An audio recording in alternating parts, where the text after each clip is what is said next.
A lonely dummy appears to watch over the empty streets of Saltivka, a residential district of Kharkiv that was heavily damaged while under siege by Russian forces. The trenches remain between the sidewalks here, where 45,000 people once lived. Former Ukrainian positions are still camouflaged. Up until September, when the Russians were pushed back across the border, the battle lines were only a few hundred meters away. The scariest day was when we were in the basement and the gas stations started exploding. There is one opposite my house.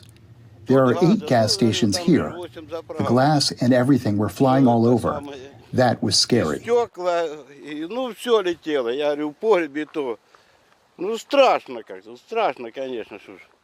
Alexei Yermak is one of about 4,000 men, women, and children living in Saltivka. He says things have been quiet, but fears Russia may be planning another invasion. I worry about the children. This is a pity. I don't care about me anymore.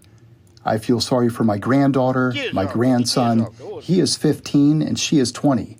I am afraid for them.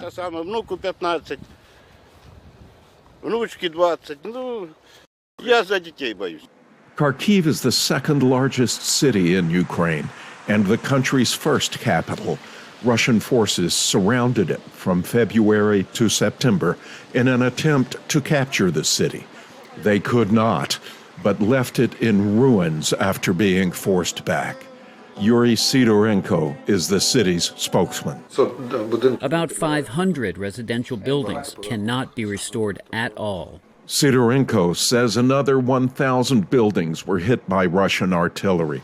And he adds, reconstruction will not begin until after the war, since there is a risk that everything will be destroyed again. In recent weeks, attacks on Kharkiv have intensified. Now the Russians are using ballistic missiles fired from Belgorod, Russia's biggest city in this region, less than 100 kilometers away. Ivan, not his real name, says he and others will be ready to defend Ukraine. No matter if the enemy breaches or not, our personnel are ready to hit. Ivan is the commander of one of the defense lines around Kharkiv. Here, soldiers wait, not knowing for sure what might happen next.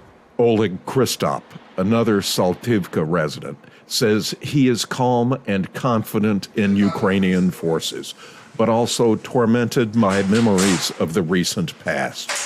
Explosions. Then I wake up. I still have these memories. Kristop and his wife Olga live in this room after spending 3 months in a metro station with hundreds of others.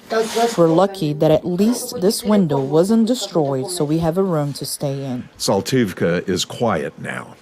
Young mothers stroll with their babies. But everyone here seems to know that everything can change in the blink of an eye.